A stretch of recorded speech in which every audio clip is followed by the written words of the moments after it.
레위기 5장 1절에서 11절인데 1절에 보면 너희가 범죄 사건에 대해 보거나 들은 것을 증인석에 올라가 증언하지 않아 죄를 지으면 너희는 죄에 대한 책임을 져야 된다. 내가 어떤 일이 있든지 간에 증인 쓸 일이 있는데 증인을 안 쓰잖아요. 불의한 일을 보고도 대답 말하지 않잖아요. 근데 자유권이잖아요. 말하든지 안 하든지. 주님은 뭐라고 하시냐? 성경은 뭐라고 하냐? 너희는 죄에 대한 책임을 져야 된다. 그거는 죄라고 얘기합니다. 다른 사람의 잘못을 보고도 그걸 묵인했을 때, 법정에서 그걸 내가 얘기하지 않았을 때 자유권이 아니고요. 그거는 죄다 이렇게 얘기하는 거예요. 그래서 반드시 여러분이 누구의 죄를 보고 그 죄는 다 어떠한 누군가에게는 힘듦을 줍니다. 그 책임이 그 사람에게 있습니다. 손해를 보게 하죠. 다시 동조했든지 아니면 그걸 옆에서 보고 있었든지 간에 거기에 대해서는 증언을 해야 됩니다.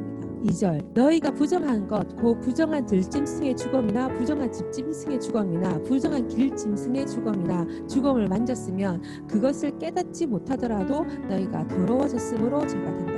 여러분 생명만 관계하시기를 바랍니다. 다른 사람의 죄나 다른 사람의 것을 관여하지 않기를 바랍니다. 부정한 것을 만지지 마십시오. 더러워졌으므로 죄가 된대. 계속 있잖아요. 반복되는 말이 있어요. 깨닫지 못하다가 나중에 깨닫더라도 죄가 된대요.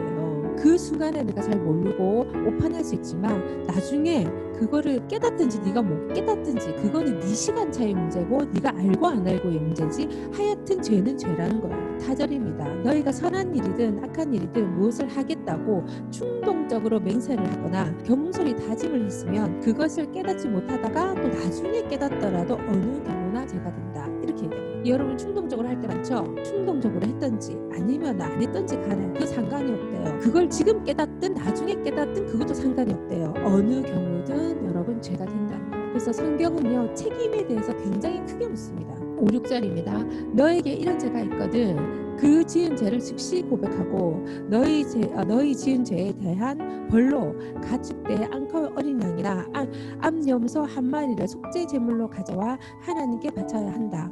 이와 같이 제사장이 너희 죄를 위해 속죄해야 한다. 이랬습니다.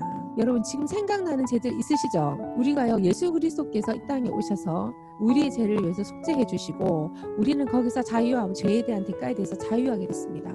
그 사실 하나 가지고 우리가 회개의 사건을 잃어버린다면 큰일 나요. 이제 제사가 없어졌으므로 우리는 회개를 열심히 하지 않아도 우리는 그냥 그 사실을 아는 것만으로도 죄에서 해방됐다. 아닙니다. 여러분이 반드시 여러분이 죄를 고백하는 시간들을 가지셔야 되고 그 죄를 번제하는 시간들을 가지셔야 돼요. 내가 깨닫든지 아니면은 못 깨닫고 나중에 깨닫든지 상관없다 그랬죠.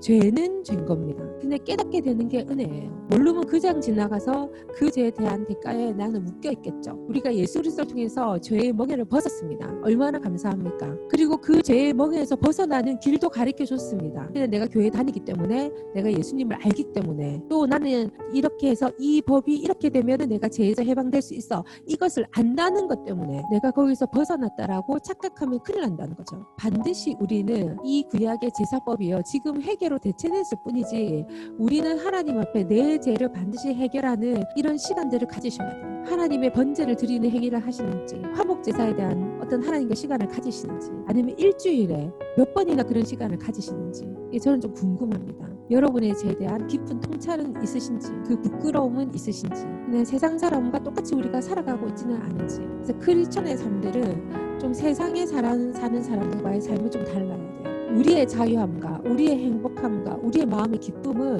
좀 달라야 됩니다. 어떻게 달라야 됩니까? 다른 곳으로 여러분의 평화가 오면 안 되고요. 그거는 도둑한다 그랬잖아요. 문을 들어와야지. 옆으로 담을 넘어 들어오는 것은 그거는 도둑이다 이렇게 얘기하셨잖아요. 그래서 여러분의 모든 염려권의 이 모든 소유권을 누가 가지고 계시냐면 예수 그리스도가 가지고 계십니다. 그래서 우리가 다른 방법으로 무언가가 우리 마음을 채운다든지 다른 방법으로 내가 비전을 갖는다든지 이런 거는 사실은 그는 불법한 겁니다. 그리스도 안에서는 오로지 예수님의 피 보혈 안에서 여러분이 자유하시기를 바랍니다. 그러려면 방법이 딱 하나죠. 주님 앞에 가서 제사를 드려야 되는 거예요. 주님 앞에 번제를 드려야 되는 거예요.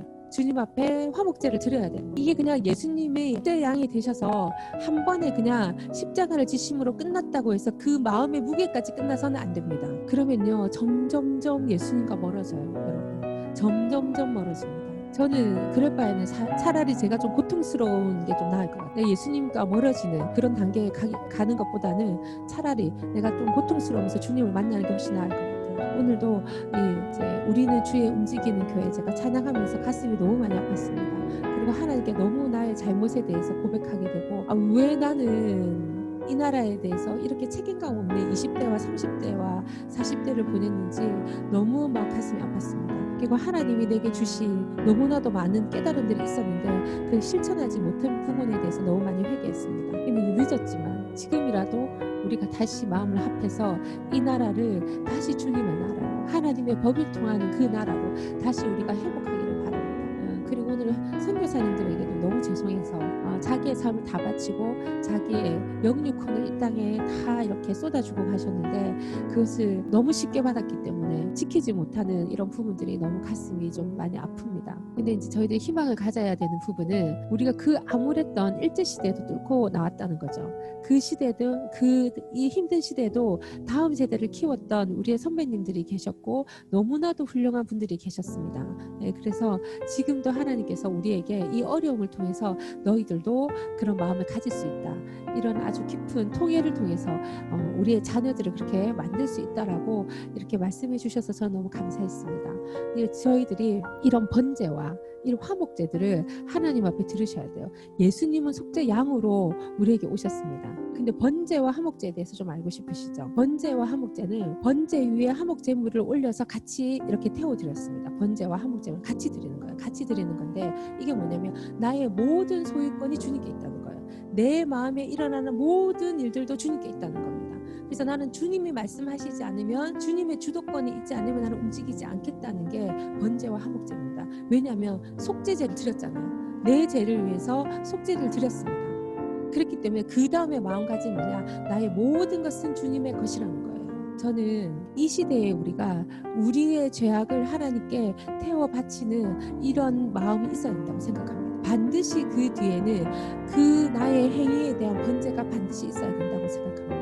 그 값을 우리가 반드시 치러야 되지 않겠습니까? 그것이 온전하고 정말 이 흐트러지지 않는 저는 예배라고 생각하고요. 하나님과의 나와의 관계에 있어서 이 죄에 대한 부분을 쉽게 생각하지 않기를 바랍니다. 저희들이 너무 쉽게 생각해서 너무 지금 내준 게 너무 많아요. 너무 쉽게 생각했기 때문에 우리의 가정도 너무 쉽게 생각해서 내어줬고 우리 자녀도 너무 쉽게 생각해서 내줬고 내 마음에 하나님의 그 뜨거운 사랑도 너무 쉽게 용납해주면서 내준 것 같습니다. 그러니까 오늘은 여러분이 거기에 대해서 깊이 생각해 보시기를 참 간구합니다. 제가 이 하나님의 음성 또 하나님의 어떤 법 이런 거 많이 얘기하시고 하는데 아는 걸로 그치지 않으시기를 바라요. 왜냐면 지금 하나님 이 아버지가 아들들에게 말하잖아요. 우리 포도원에 가서 같이 일할래? 분명히 음성이 들렸어. 주님 앞에 예라고도 말하고 반드시 그 음성에 순종하는 자도 됐으면 좋겠습니다. 그것이 진정으로 주님을 사랑하는 자들의 자세가 아닐까요? 우리 좀 돌아봤으면 좋겠어요. 내가 하는 모든 일들이 다 나의 소유가 되기 위해서 사생활로 정말 그치는, 그냥 교회만 왔다 갔다 하고 사생활로 그치는 거기에 내가 머물러 있을 것인가, 아니면 진짜로 그분과 함께 그분의 소장농이 돼서 그분과 함께 이 땅을 이루어 갈 것인가. 내 가정과 또한 내 직업과 또 내가 그 외 모든 나의 생활들이 정말 하나님과 함께 소작하는 그 일들을 내가 해낼 것인가. 그래서 거기서 나온 열매들을 주님께 드릴 것인가. 우리가 왜 살아가는지 그 행동 방향이 좀 나와야 되지 않겠습니까? 그러면 하나님께서 한 고을 맡은 자에게 두 고을, 두 고을 맡은 자에게 세 고을, 세 고을 맡은 자에게 10고을을 주신다고 하셨잖아요. 그 문화 얘기에 나오는데 10고을을 주신다고 했는데 왜? 그가 잘 소장했기에 소장을 잘했기 때문에 더 많은 거 소장할 수 있는 능력과 힘을 주시는 거예요. 그리고 영토를 주시는 겁니다. 그래서 제가 늘 하늘나라의 공무원이 되자 이 얘기를 말씀을 드리잖아요. 하나님 앞에 참으로 여러분들이 훌륭한 소장농들 되시기를 바랍니다. 그분을 섬기는 거예요. 왕의 밑에 있는 거예요. 기독교는 민주주의가 아니라고 제가 몇 번 말씀드렸죠. 선하신 왕, 그분의 통치 아래 있는 겁니다. 그래서 그분의 통치가 여러분의 삶 곳곳에 임하기를 바랍니다.